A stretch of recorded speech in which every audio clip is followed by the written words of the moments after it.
बिस्मिल्लाहिर्रहमानिर्रहीम। मेरा नाम है मोहम्मद अवैस और आप देख रहे हैं Awais export social media platform.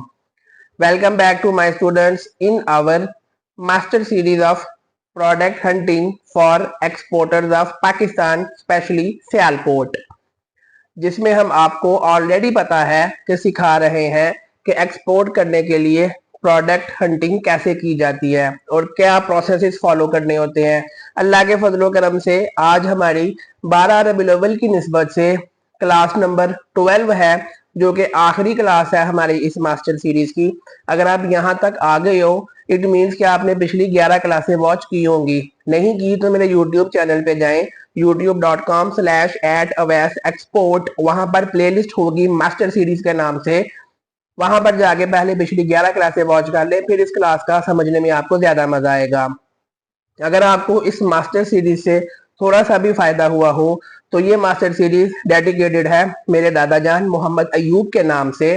Basically वो एक स्कूल टीचर थे और उनकी टीचिंग की जो एक प्रोफेशनलिज्म है वही मुझे विरासत में मिला हुआ है, जिसकी वजह से काफी बच्चे कहते हैं कि सर आपको काफी अच्छा माशाल्लाह पढ़ाना आता है, समझाना आता है। तो मुझे ये दादा जान की निस्बत से मिला हुआ है, तो ये उन्हीं को डेडिकेटेड है। तो आपने हाथ उठा के दुआ करनी है कि अल्लाह पाक उनकी अगली मंजिलें आसान करे। और अगर आपको मेरे पूरे यूट्यूब चैनल से या मेरी किसी भी क्लास से इतना सा भी कभी थोड़ा सा भी फायदा हुआ हो तो हाथ उठा के मेरे लिए भी दुआ कर देनी है कि अल्लाह पाक इस इंसान के रोजगार में इजाफा फरमा, इसको सेहत दे, इस्तकामत दे, ताकि ये बंदा आपके लिए फ्री ऑफ कॉस्ट कंटेंट लेके आता रहे, आपको फ्री कोर्सेज में सारा कुछ ईच एंड एवरीथिंग सिखाता रहे। तो आज हमारी क्लास नंबर 12 है, last class of master series. चलिए अल्लाह का नाम लेके आज की क्लास का प्रॉपर आगाज करते हैं। आज क्लास नंबर 12 का मेन टॉपिक है final road map of product hunting and dedication. आज की क्लास में इंशाल्लाह आपको मैं ऐसे ऐसे प्रोसेस बताने जा रहा हूं, जो कि ये वीडियो 2025 में रिकॉर्ड हो रही है।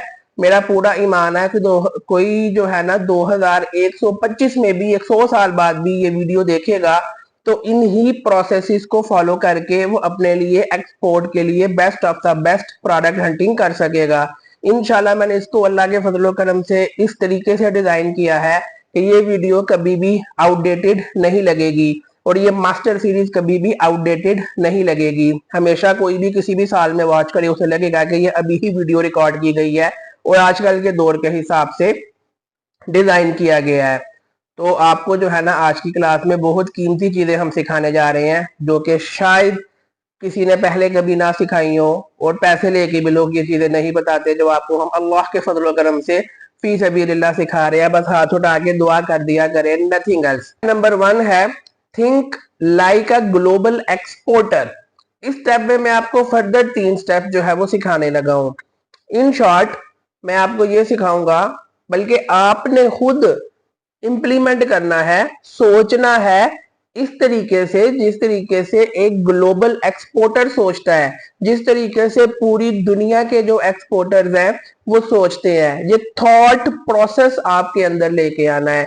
बड़ाए मेहरबानी कमेंट करके ये ना पूछिएगा सर कौन सी प्रोडक्ट एक्सपोर्ट करूं, क्योंकि मे बी वो प्रोडक्ट आज जिस दिन रिकॉर्ड हो रही है वीडियो, ये दिन, हफ्ते या महीने के लिए सूटेबल हो, लेकिन मैं आपको ये चीज नहीं बता रहा कौन सी प्रोडक्ट एक्सपोर्ट करनी है। मैं आपको एक ऐसा प्रोसेस बता रहा हूं जिसको आप आज से 100 साल बाद भी फॉलो करेंगे तो उस प्रोसेस को फॉलो करके आप अपने लिए आसानी से बेहतरीन प्रोडक्ट हंट कर सकते हैं अपने एक्सपोर्ट B2B कारोबार के लिए।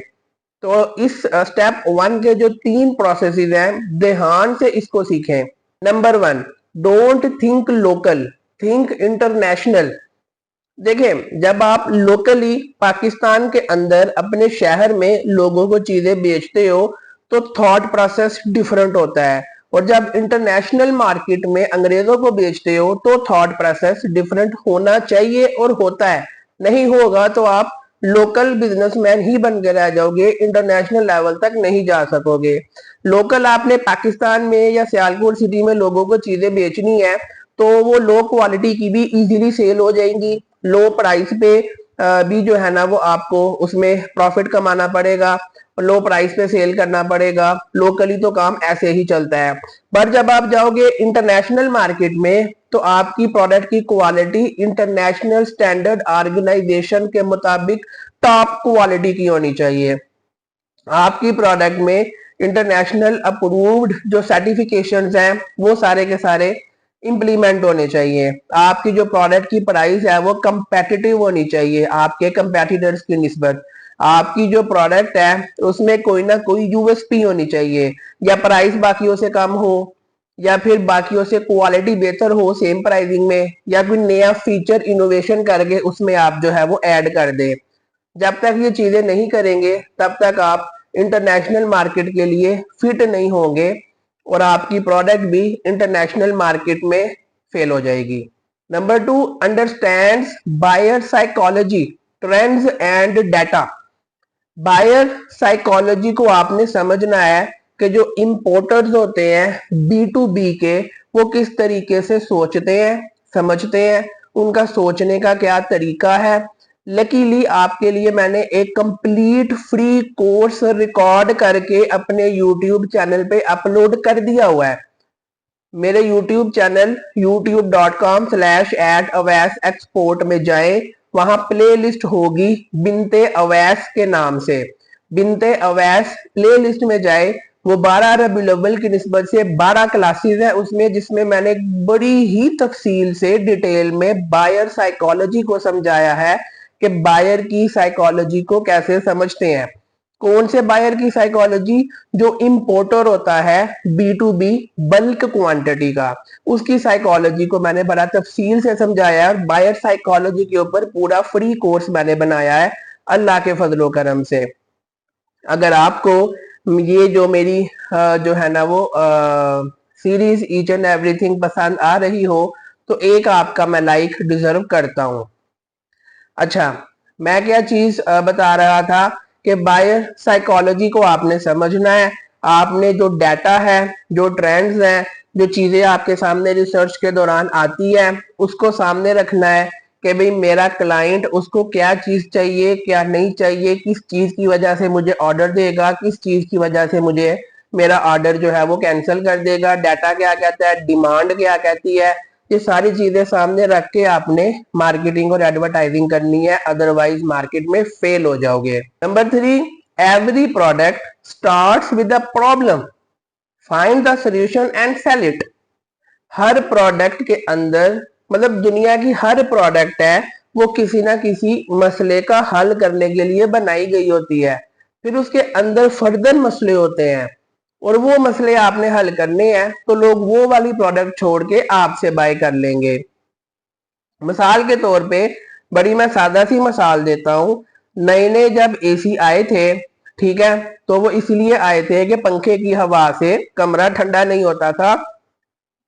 एसी कमरे का टेम्परेचर कूल डाउन कर देता है, जिससे कमरा ठंडा हो जाता है और आप गर्मियों में सुकून से सो सकते हो। तो एसी ने एक प्रॉब्लम हल की इंसानों की कि उसने गर्मी वाले माहौल को ठंडे माहौल में कन्वर्ट कर दिया, सुकून से आपका दिन और रात गुजर जाए। फिर आहिस्ता आहिस्ता एसी ने वो ठंडे वाला प्रॉब्लम तो आपका हल कर दिया, लेकिन अपने साथ एक नया प्रॉब्लम ले आया कि वो बिल बहुत ज्यादा खाते थे। पहले वाले एसी स्प्लिट विंडो एसी होते थे, मे भी शायद आपने देखे भी ना हो, बड़े बड़े साइज के, बिल बहुत खाते थे, बिजली बहुत ज्यादा खाते थे। फिर जो है ना वो न्यू एसी आ गए, न्यू टेक्नोलॉजी आ गई और स्मार्ट एसी आ गए, ठीक है। वो वाले जो एसी है, पहले बड़े बड़े विंडो एसी की निस्बत जो है वो कम बिजली खाते थे और काम सेम करते थे कि वो कमरे को ठंडा करते थे। फिर जो है वो मजीद महंगाई हुई, मजीद जाहिर है लोगों की बाइंग पावर कम हो गई, तो फिर न्यू टेक्नोलॉजी आ गई जिसको डीसी इन्वर्टर एसी कहते हैं। ये वाले एसी काम वही करते हैं, कमरा ठंडा करते हैं, लेकिन बिजली जो है ना मजीद कम कंज्यूम करते हैं, मजीद कम बिल आता है। तो कहने का मकसद है कि आपकी प्रोडक्ट किसी मसले को हल करने के लिए बनाई जाती है, फिर उसके अंदर मजीद एक मसला होता है, तो आप अपनी जो न्यू प्रोडक्ट बनाओ उसमें उसका पहला फीचर तो हो ही हो, लेकिन मजीद वो जो मसला क्रिएट कर रही है वो भी आप सॉल्व कर दे। मसाला किसी ने जिंदगी में पहली दफा एसी बनाया तो उसने मसला हल किया कि कमरा जो है वो पंखा कमरे को ठंडा नहीं करता, मेरा एसी कर देगा। फिर करते करते जब हम डीसी इन्वर्टर एसी पे आए, उसमें जो ओरिजिनल फंक्शनैलिटी थी कमरा ठंडा रहे वो तो ऑटोमेटिकली थी। फर्दर एक प्रॉब्लम थी कि पहले वाला विंडो स्प्लिट एसी बिजली बहुत खाता था, बिल बहुत आता था, अब जो है वो कम यूनिट कंज्यूम करता है और फंक्शनैलिटी सेम है, कमरा ठंडा कर देता है। तो इस तरीके से आपने देखना है कि मार्केट में जो प्रोडक्ट बिक रही है उसके साथ साथ क्या मसला है, लोगों को रिसर्च करनी है। फिर जब आपने अपनी प्रोडक्ट लॉन्च करनी है, उसके अंदर जो मसला लोगों को आता है उसका भी सोल्यूशन बीच में रख के आपने सेल कर देना है। तो ऑटोमेटिकली आपने अपनी प्रोडक्ट की R&D कर ली, फीचर ऐड कर दिया, तो वो आपकी हाथों हाथ बिकेगी। आई थिंक कॉन्सेप्ट आपने फॉलो कर लिया कि मैं क्या समझाना चाह रहा हूं। तो स्टेप 1 में हमने यही चीजें जो है ना वो सारी की सारी आपको सिखानी थी। स्टेप नंबर 2 है फार्मूला। किस चीज का? प्रोडक्ट सिलेक्शन फ्रेमवर्क का। इसमें 5 मैं आपको जो है ना वो फैक्टर्स बताने लगा हूं जो कि किसी भी प्रोडक्ट सिलेक्शन के लिए जरूरी है। कोई भी प्रोडक्ट है, आपने इन 5 चीजों को सामने रख के फैसला करना है प्रोडक्ट गुड है या बैड है। मजा आ जाएगा आपको, क्योंकि आज की क्लास में मैंने वो चीजें सिखानी है जो आज से पहले यूट्यूब की हिस्ट्री में सिखाई नहीं गई और कोई पैसे लेके भी नहीं बताता। और इस तरीके से अल्लाह के फजल से सिखा रहा हूं आपको कि अगले 100 साल तक भी जो है ना ये फार्मूलाज वैलिड रहेंगे इंशाअल्लाह अज़ीज। Number 1, demand. क्या दुनिया उस प्रोडक्ट को बाय कर रही है? ये आपने सवाल पूछना है। जो प्रोडक्ट आपने फाइनलाइज की है, अगर दुनिया उसको ऑलरेडी बाय कर रही है, इट मीन्स कि उसकी एक डिमांड है और आपने जो है ना उसी डिमांड को पूरा करना है मजीद बेहतर तरीके से। जैसे विंडो स्प्लिट एसी आए और बिकना शुरू हो गए, इट मीन्स कि दुनिया ने शो किया कि जिन ममालिक में गर्मी है वहां पर एसी जो है ना होना चाहिए ताकि कमरे का टेम्परेचर थोड़ा सा ठंडा हो। तो उस पे इसका मतलब है कि डिमांड आ गई, दुनिया खरीद रही है विंडो स्प्लिट एसी। तो आपने R&D करके उस विंडो एसी के मसले मसाइल चेक करना शुरू किए और फिर उसमें से कोई एक मसला हल किया कि भी मेरा जो डीसी इन्वर्टर एसी होगा वो काम तो वैसा ही करेगा, कमरा ठंडा करेगा, लेकिन यूनिट काम खाएगा, बिजली का बिल काम आएगा। तो पहला स्टेप फार्मूले में आता है डिमांड। चेक करें कि उस प्रोडक्ट की डिमांड कैसी है। सेकंड आ जाता है फार्मूला में कंपटीशन। आपने देखना है कि इस प्रोडक्ट में क्या कंपटीशन है मार्केट में और क्या मैं उस कंपटीशन को compete कर सकता हूं। There are a lot of ways. अगर तो आप सिर्फ कॉपी पेस्ट प्रोडक्ट करोगे तो कंपटीशन में स्टैंड आउट होना मुश्किल हो जाएगा, क्योंकि ऑलरेडी लाखों बंदे सेम प्रोडक्ट बेच रहे हैं। आप भी मार्केट में आ जाओगे तो सिर्फ आपको दो में से कोई एक ही काम करना है, या तो बाकियों से कम प्राइस रख के कम मुनाफा कमा के बेचे, या फिर बाकियों से बेहतर क्वालिटी दे के सेम प्राइस पे बेचे, या फिर थर्ड और सबसे बेस्ट है कि R&D करके कोई उसमें नया फीचर ऐड कर दे। जैसे मैंने विंडो स्प्लिट एसी और डीसी इन्वर्टर एसी की मिसाल दी कि वो उन एसी में जो है ना वो एक मसला था कि यूनिट ज्यादा कंज्यूम करते थे, तो डीसी इन्वर्टर एसी कम यूनिट कंज्यूम करने वाले बन गए। तो ऑटोमेटिकली जो है ना आपने कंपटीशन को बाईपास कर लिया और दुनिया को एक नई चीज दे दी। थर्ड है प्रॉफिट मार्जिन, कि आपकी प्रोडक्ट का प्रॉफिट मार्जिन कितना है। अगर तो प्रोडक्ट इटसेल्फ बहुत सस्ती है, 10 20 30 40 रुपए की है, उसमें क्या प्रॉफिट मार्जिन आप कमा लोगे। प्रोडक्ट आपने ऐसी रखनी है जिसकी मैन्युफैक्चरिंग कॉस्ट कम हो और सेलिंग जो प्राइस है वो ज्यादा हो, ताकि पर पीस आप एक अच्छा खासा प्रॉफिट मार्जिन कमा सको। और उसके लिए डेफिनेटली आपने proper market research, trend check करना गूगल ट्रेंड्स के थ्रू और उसमें डाटा को एनालाइज करना, ये सारी चीजें आपने करनी है। इसके बगैर आपको आइडिया नहीं हो पाएगा। नंबर 4 है रिस्क लेवल, कि आप उसको मैनेज भी कर सकते हो कि नहीं। मतलब अगर आपकी प्रोडक्ट है, आपने वो बनाई, ऐसा तो नहीं कि बनाने के दौरान उसको जो है ना वो ज्यादा यूनिट उसके रिजेक्टेड होना शुरू हो गए, या पड़े पड़े वो चीज खराब होना शुरू हो गई। उसके जो रिस्क है उसको आप मैनेज कर सकते हो। उसकी अगर बल्क क्वांटिटी की ऑर्डर आते हैं, क्या आप उसको मैनेज कर सकते हो। ये सारी चीजें आपने चेकआउट करनी होती हैं। नंबर 5 है वैलिडेशन। रियल जो उसके इंपोर्टर्स हैं, बायर्स हैं, उनको सैंपल भेज के चेक करवाएं कि मेरी जो प्रोडक्ट है बताएं